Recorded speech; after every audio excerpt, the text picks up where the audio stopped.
हाय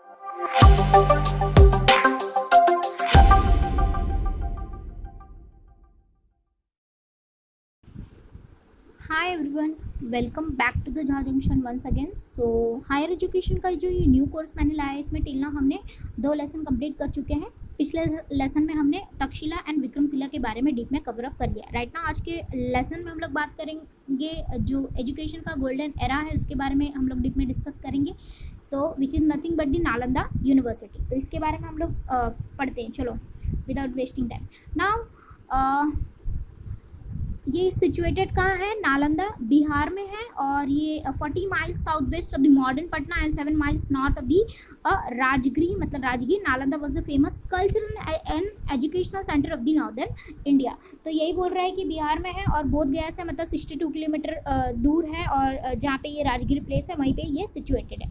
now Nalanda university की जब भी हम लोग बात करते हैं तो पहला तो कोई भी यूनिवर्सिटी किसने स्टैब्लिश किया, हु डिस्ट्रॉय, तो ये बहुत ही इंपॉर्टेंट बन जाता है। तो नेक्स्ट स्लाइड पहले देखते हैं। See Nalanda reach its zenith of the progress at the hands of the king of Gupta dynasty. Kumar Gupta कभी इसको स्टैब्लिश किया 414 से लेकर 445 एडी, मतलब कॉमन एरा के टाइम पे बिल्ड अ मॉनेस्ट्री देयर। तो it was establish by the what? Kumar Gupta के द्वारा। Okay, now the admittance examination in Nalanda was not an easy according to ये क्या है? Hiuen Tsang only about 20% of the students succeeded in the examination. The minimum age limit was 20 years for the admission in the university. Education board and lodgings were provided to the student free of cost by the university.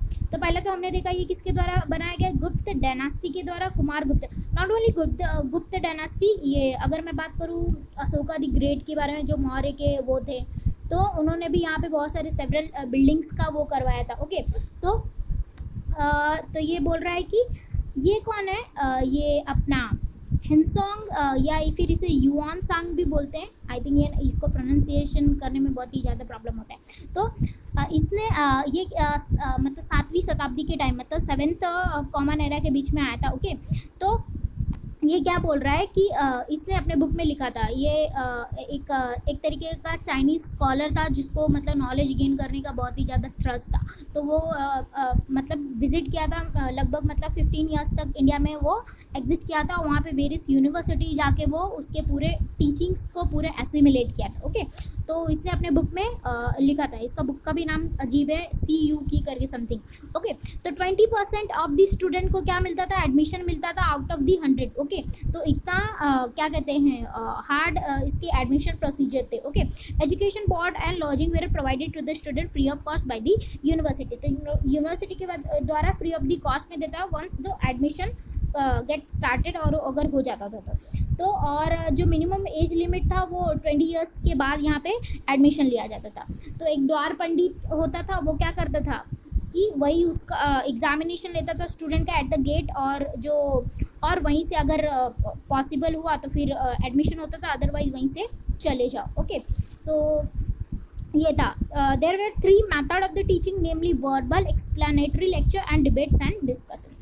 तो verbal मतलब कि जो बोलकर समझाकर जो explanation के through होता था वो टीचिंग मेथड होता था। सेकंड लेक्चर और डिबेट्स होते थे, और डिबेट एंड डिस्कशन के थ्रू क्या किया जाता था? इंटेलेक्चुअल को एनहांस किया जाता था। ओके, तो ये हुआ। नाउ वेट, अब आते हैं सब्जेक्ट्स वेयर टॉट।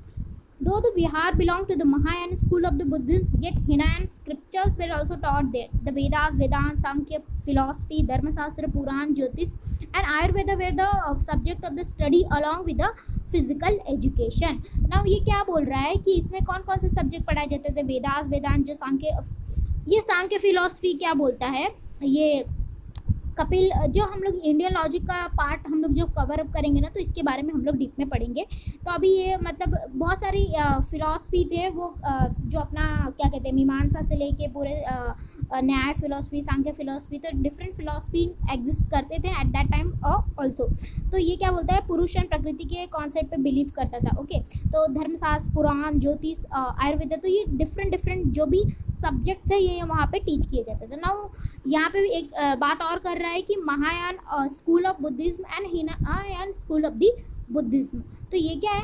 तो ये है कि वेट में बताती हूँ, सी प्रीवियस स्लाइड। यहाँ पे क्या है, महायान है, okay, it's not legible but it's still, चलो नाउ ये हिनायान, ओके। तो महायान क्या बिलीव करता है, महायान जो बुद्धि ये जब लॉर्ड बुद्धा जब गए यहाँ पे, तो बुद्ध कब आए थे, 563 to 483 अब बिफोर कॉमन एरा के टाइम पे आए थे, ओके। तो उनके जाने के बाद ही कि बहुत सारे बहुत सारे डिफरेंसेस क्रिएट होने लगे, ओके। तो ये महायान बिलीव करता है कि बुद्ध क्या थे, लॉर्ड थे, ओके। और उन्होंने क्या किया था, एक तरीके से लोगों को एक मैसेज देने के लिए आए थे, और ये उनका कॉन्सेप्ट है। तो ये बुद्ध को और वेदास वगैरह मंत्रास वगैरह में ये क्या करते हैं, बिलीव करते हैं। बट हिनायान जो फिलॉसफी है वो क्या बोलता है कि बुद्ध ने एक नॉर्मल इंसान थे, और जिन्होंने अपने सेल्फ डिसिप्लिन के थ्रू क्या किया, अपने जो कहते हैं ना समाधि, और उतना बड़ा क्या कहते हैं समाधि की अवस्था उन्होंने अचीव अप किया। तो हिनायान की ये फिलॉसफी रही, महायान की ये रही। तो नालंदा क्या था, मोस्टली महायान के लिए था, बट स्टिल हिनायान के भी टीचिंग वहाँ पे फॉलो किए जाते थे। तो हिनायान क्या बिलीव करते हैं, बुद्ध की टीचिंग पे, और महायान ये बोलता है कि बुद्ध क्या थे, भगवान थे। तो ये उनमें बेसिक डिफरेंस था, इतना डीप में नहीं जाना नाउ। तो ये हो गया, इसका भी हमने पढ़ लिया, okay. Now third is what, wait here, Nalanda is the unique symbol of the Indian philosophy, art and civilization. After the glorious career of 800 years, fell a prey to the barbarism of the Mohammedan conqueror named Bakhtiyar Khilji toward the end of the 12th century AD. तो इससे पहले हम लोग देख लेते हैं कि जो नालंदा का जो लाइब्रेरी था, पहले उसके बारे में पढ़ लेते हैं। तो नालंदा का जो लाइब्रेरी था वो क्या था, कॉल्ड एज रत्न सागर, ओके, रत्न सागर। तो ये मतलब 9th स्ट्रॉइड मतलब बहुत ही बड़ा लाइब्रेरी बोल सकते हैं, जहाँ पे मिलियंस ऑफ दी क्या कहते हैं मैन्युस्क्रिप्ट्स वगैरह थे, बहुत सारे क्या कहते हैं रिसर्च वगैरह के बुक्स वगैरह थे। तो ये लाइब्रेरी बहुत ही बड़ा था, ओके। और यहाँ apart from the library 8 big hall भी थे, ठीक है, जहाँ पे क्या कहते हैं उसको संगाराम बोलते हैं, ओके। अपना ये क्या कहते हैं बुद्ध के उसमें, जैन के उसमें, सी जो भी बुद्धिज़्म का वो है ना, बुद्धिज़्म का जो भी लैंग्वेज था वो क्या था, बुद्धिज़्म का लैंग्वेज पाली था, ओके। पाली लैंग्वेज में ये क्या हुआ, बहुत ही फ्लोरिस्ड हुआ। और अगर हम लोग वैदिक एज की बात करते तो वो किस में था, संस्कृत में था। तो ये भी एक कॉमन सा डिफरेंस हमें याद रखना है। तो ये हो गया। तो इतना बड़ा मतलब कहने का मतलब कि बहुत ही ज़्यादा बड़ा था, मतलब 10,000 से ज़्यादा स्टूडेंट क्या थे वहाँ पे रहते थे नालंदा में, और नियरली 2,000 से ज़्यादा क्या थे टीचर्स वहाँ पे टीच करते थे, ओके। तो उसी से पता लगा सकते हैं कि ये कितना। और ये जो अपने हिस्टोरियन है वो ये भी कहते हैं कि नालंदा जो है कि अभी कॉमन जो मतलब अभी के टाइम पे बोले तो ये ऑक्सफोर्ड एंड कैम्ब्रिज जैसे जो यूनिवर्सिटी है उससे भी ज़्यादा बहुत ज़्यादा इन्हांस था। तो हम लोग इसी से पता कर सकते हैं कि ये कितना बड़ा यूनिवर्सिटी था, कितना वो था। नॉट ओनली पूरे इंडिया में, जो भी सेंट्रल एशिया से पूरे एशिया में ये क्या था, बहुत ही ज़्यादा फ्लोरिश था। तो ये सब इसके क्या कहते हैं रीच से कहा जाए तो अब यहाँ पे आते हैं। He destroyed the university and put the library on a fire and innocent monk and student were ruthlessly massacred. Thus the light of the learning which had been kept glow through the ages with the fuel of all that in spiritual poise and noble in the human life was extinct never to shine again. तो ये क्या बोल रहा है, बख्तियार खिलजी के द्वारा जो ये क्या बोलते हैं 12th सेंचुरी मतलब एडी में, मतलब कहने का मतलब ये 1193 के करीब, okay. The end of 12th century के टाइम पे ये क्या किया गया, नालंदा यूनिवर्सिटी को और डिस्ट्रॉय कर दिया गया। किसके द्वारा, ये बख्तियार खिलजी के, I don't know why, okay. इसकी भी एक बहुत लंबी स्टोरी है, तो वो उस पर हम लोग नहीं जाएंगे, okay. So why he destroyed it, ये अभी तक मतलब बोलते हैं ना कि such kind of people have tendency to pull down or denunciate other rather than going ahead. तो यही इसका philosophy था, okay. So this was his strategy of the carnage which I can say. तो ये हुआ। तो और ऐसा कहा जाता है कि जब भी इसने ये फायर जब आग लगाया था तो वो जो नालंदा के जो भी लाइब्रेरी थे वो मोर देन 3 मंथ और 6 मंथ के करीब तक मतलब जल रहे थे, मतलब इतने ज़्यादा मैन्युस्क्रिप्ट और जो भी बुक्स वगैरह थे तो इतना दिन तक वो जल रहा था। नॉट ओनली वो खाली अगर चलो ये भी जला है तो चलो, बट मॉन्क्स वगैरह को क्या किया गया, रुथलेसली उन्हें डेसिमेट किया गया, ओके। तो ये हुआ जो बुद्धिज़्म जो बोला जाता है नॉन वायलेंस का एक मेन सोर्स है, बट वो इतने वायलेंस का शिकार हुए एट दैट टाइम, ओके। तो ये था एक ब्रीफ सा नॉलेज नालंदा यूनिवर्सिटी के बारे में। तो हमने इसके बारे में कवर अप कर लिया। सो इसी के साथ एक गोल्डन एरा जो नॉलेज का है वो समाप्त हो गया, फिनिश्ड हो गया। But however the knowledge can not be distracted. Okay, so still ये है नालंदा यूनिवर्सिटी। चलो देखते हैं ये है, और इसे यूनेस्को के द्वारा क्या किया गया है, वर्ल्ड हेरिटेज साइट भी बताया गया है रिसेंटली 2016 में। Okay okay, landmark area under जो कि क्या है, हिस्टोरिकल साइंटिफिक इम्पोर्टेंस है, तो उसके अंतर्गत ये क्या किया गया है, यूनेस्को के द्वारा इसे क्या कहते हैं, वर्ल्ड हेरिटेज साइट में इंक्लूड किया गया है। ओके, सो ये है नालंदा यूनिवर्सिटी। तो यहाँ पे देखते हैं। Okay, now either here time arises for the question of the day। देखते हैं which of the following is not correct about the Nalanda. Nalanda के बारे में क्या करेक्ट नहीं है। तो Nalanda was famous for the logic. Okay wait, ये मैंने हाँ या it was famous for the logic, ये मैंने नहीं बताया। लॉजिक ही नहीं, इसके साथ बहुत सारे सब्जेक्ट पढ़ाए जाते थे।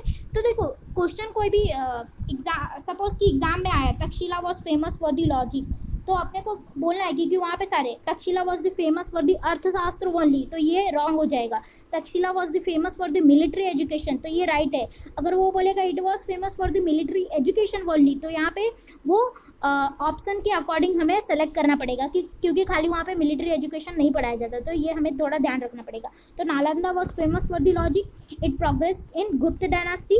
गुप्त डायनास्टी में तो ये प्रोग्रेस हुआ ही, ये एक बार बता देती हूँ। इसके साथ साथ पाल डायनास्टी जो भी फर्दर आए, तो ये 800 ईयर्स के ज़्यादा तक मतलब एग्जिस्ट किया था। मतलब वेट 427 से लेके ना ये 1197 तक, मतलब ये 1193 में जब वो कॉमन एरा। ओके, तो यहाँ तक ये एग्जिस्ट किया था, मतलब मोर देन 800 ईयर्स ज़्यादा। Third is historian trade Nalanda is a great university of the modern time like Oxford and Cambridge. Now fourth is Nalanda was destroyed by what, Alauddin Khilji। तो which of the following is wrong, बोल रहा है not correct नहीं है, तो we have to select that a particular answer। तो इसका answer आप लोग मुझे क्या करोगे, कमेंट सेक्शन में दोगे।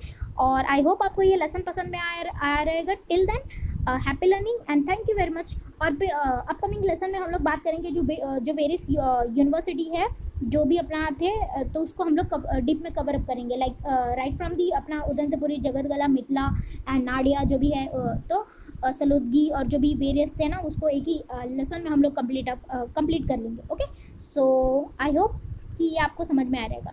So till than happy learning and thank you very much.